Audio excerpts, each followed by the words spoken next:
সম্মেলন হলো, উপচে পড়া ভিড়, স্বতঃস্ফূর্ত ভিড়, বাংলার ছাত্র যুব পুরোদস্তুর মমতা বন্দ্যোপাধ্যায়ের নেতৃত্বে, অভিষেক বন্দ্যোপাধ্যায়ের সেনাপতিত্বে তৃণমূল কংগ্রেসের মঞ্চ থেকে যে এই বিজেপি সিপিএম কংগ্রেসের বিরুদ্ধে লড়ছে, সেটা আর একবার প্রমাণিত হয়ে এটার প্রভাব পড়বে না। এই কারণে, তার কারণ মানুষ এটা বুঝতে পারছেন যে যেখানে রাজ্য সরকার যারা বিতর্কিত, যে চাকরি বিতর্কিত তাদের আলাদা করে যোগ্যদের চাকরি দিতে চাইছিল, আদালত তাদের উপর অবিচার করলেন, অর্থাৎ মুড়ি মিছিয়ে একদর করে দিলেন। অর্থাৎ যোগ্যদেরও যেভাবে চাকরি থেকে বঞ্চিত করা হলো, অনেকে চাকরি করছেন, অনেকে ওয়েটিং লিস্টে আছে বা প্যানেলে আছে, এটা মানুষ বুঝতে পারছেন এর মধ্যে কোনো রহস্য আছে। যে বিজেপির নেতারা বলছেন ধামাকা হবে আর কোর্ট থেকে চাকরি যাওয়ার নির্দেশ আসছে, তাহলে কি ভোটের সময় রাজনৈতিক ফায়দা তোলার জন্য এই রায়? এটা নিয়ে প্রশ্ন উঠতে শুরু করেছে। সে বিষয়ে এসএসসি, রাজ্য সরকার, মাননীয় শিক্ষামন্ত্রী প্রাপ্ত বসু জানিয়েছেন। আজ সকালেই দুপুরে আমরা সাংবাদিক বৈঠক করেছি, প্রাপ্ত বসু জানিয়েছেন এটা সুপ্রিম কোর্টে গেছে এবং গোটা বিষয়টা আইনজীবীরা খতিয়ে দেখছেন। মমতা বন্দ্যোপাধ্যায়ের নির্দেশে, অভিষেক বন্দ্যোপাধ্যায়ের উদ্যোগে এবং প্রাপ্ত বসুর হস্তক্ষেপে, দেখুন কেউ বা কারা, কিছু লোক কিছু ভুল কাজ করেছিল, এটা বাস্তব, তাদের শাস্তি হোক, তাদের তদন্ত হোক, সেটা আলাদা। কিন্তু তার জন্য যোগ্য চাকরি প্রার্থীরা কেন বঞ্চিত হবে? এখন চেষ্টা হচ্ছে যোগ্যদের বঞ্চিত করে এলোমেলো করে দিতে, ভোটের আগে এলোমেলো করে দেয়া। আর চাকরি চলে যাওয়ার খবরে যে কেউ উল্লসিত হতে পারে, সেটা কিন্তু এই বিজেপি সিপিএম কংগ্রেসকে দেখলে বোঝা যায় যে লোকের চাকরি গেলে একটা চাকরি দেওয়ার ক্ষমতা নেই, এরা চাকরি খাওয়ার হুমকি দিচ্ছে।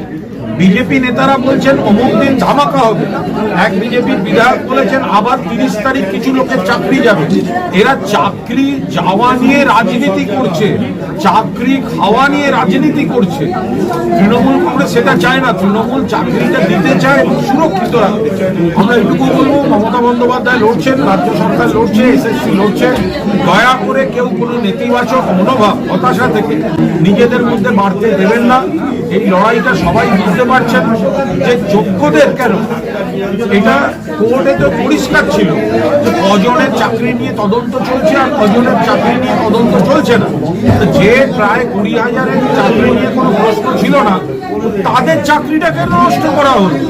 বা আবার আরো কিছু লোকের চাকরি খাওয়ার হুমকি দেওয়া হচ্ছে কেন? বিজেপি নেতারা বলছে চাকরি যাবে, আর কোর্ট সেই চাকরি এতো মিলে যাচ্ছে, সবটা কোথায় কোথায় সুযোগ বাধা আছে মিলে যাচ্ছে। তৃণমূল কংগ্রেস 30 থেকে 35টা সিট 42-এর মধ্যে পাবে, ইফ নট 36-37। লক্ষ্মীর ভান্ডার থেকে 100 দিনের কাজের টাকা, যেটা কেন্দ্র দেয়নি কিন্তু মমতা বন্দ্যোপাধ্যায় দিয়েছেন, উন্নয়ন নিয়ে এবং বাংলার প্রতি যে বৈষম্য, কেন্দ্রের বিরুদ্ধে এবং মমতা বন্দ্যোপাধ্যায়ের সমর্থনে ঝড় উঠতে শুরু করেছে উত্তর বাংলা থেকে। সারা বাংলায় সেই ঝড় অব্যাহত থাকবে। 30 থেকে 35 তৃণমূল পাবেই, এটা অস্বীকার করার কারণ নেই। কোথাও কিছু কোনো ব্যক্তির কোনো ভুল আছে, এটা তো অস্বীকার করার কোনো জায়গা নেই। কিন্তু দল যেখানে রয়েছে, সার্বিক তৃণমূল পরিবার যেখানে রয়েছে, মমতা বন্দ্যোপাধ্যায় যেখানে রাজ্য সরকারের অভিভাবক, ফলে এখানে মমতা বন্দ্যোপাধ্যায়ের প্রার্থীকেই তারা ভোট দেবেন। আর এটা দেশ গড়ার বিষয়, দেশের বিষয়, জনবিরোধী বিজেপির হাতে তো রাখা যেতে পারে না।